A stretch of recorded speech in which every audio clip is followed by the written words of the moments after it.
నేను మారాను, మీరు మారాలి అంటూ కాంగ్రెస్ పార్టీ ఎంపీలు, ఎమ్మెల్యేలు, ఇతర నాయకులను ఉద్దేశించన్నారు సీఎం రేవంత్ రెడ్డి. పార్టీ ఎమ్మెల్యేలు కింది స్థాయి నాయకులకు ఫోన్లు చేసి వారి యోగక్షేమాలు ఆరా తీయాలని సూచించారు.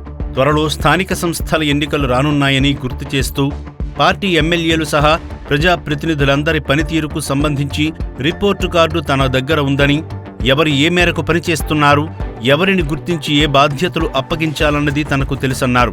రానున్న 100 రోజుల్లో పురపాలికలు సహా స్థానిక సంస్థల ఎన్నికలు పూర్తి కానున్నాయని భేటీ సందర్భంగా నేతలతో రేవంత్ చెప్పారు. వచ్చే 100 రోజుల్లో స్థానిక సంస్థల ఎన్నికలున్నాయి, ఎలాగూ గెలుస్తున్నాం కదా అని ఆటను లైట్గా తీసుకోవద్దు, భారం మొత్తం కెప్టెన్ పైనే వదిలేయద్దు, ఎవరి నైపుణ్యాన్ని వారు సమిష్టిగా ప్రదర్శిస్తేనే గెలుస్తాం.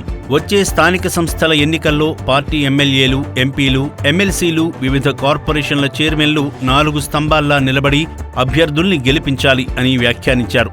రుణమాఫీ సహా రైతులకు అమలు చేసిన పథకాల పట్ల గ్రామీణ ప్రాంతాల్లో సానుకూలత ఉందని, సంక్రాంతి తరువాత రైతు భరోసా కూడా అమలు చేయనున్నామని చెప్పారు. వీటిని ప్రజల్లోకి విస్తృతంగా తీసుకెళ్లాలని సూచించారు. ఈ ఎన్నికల్లో పార్టీ ఎమ్మెల్యేలు, ఎంపీలు, ఎమ్మెల్సీలు కలిసికట్టుగా పనిచేసి కార్యకర్తలను కలుపుకుని వెళ్లాలని సూచించారు. ఎలాంటి గ్రూపు తగాదాలు లేకుండా చూసుకోవాలని, ఉన్న చోట్ల సర్దుకుపోయి ముందుకు వెళ్లాలని స్పష్టం చేశారు. 10 ఏళ్లుగా పార్టీ కోసం కష్టపడ్డ నేతలకే స్థానిక సంస్థల ఎన్నికల్లో టికెట్లు ఇవ్వాలంటూ పార్టీ ఎమ్మెల్యేలకు సీఎం రేవంత్ రెడ్డి స్పష్టం చేశారు. కనీసంగా 80% టికెట్లు మొదటి నుండి కాంగ్రెస్ పార్టీలో ఉన్న నేతలకే ఇవ్వాలన్నారు. స్థానిక పరిస్థితుల కారణంగా ఇవ్వలేకపోయిన చోట్ల జిల్లా స్థాయిలో ఉండే నామినేటెడ్ పోస్టుల్లో వారిని సర్దుబాటు చేయాలని సూచించారు.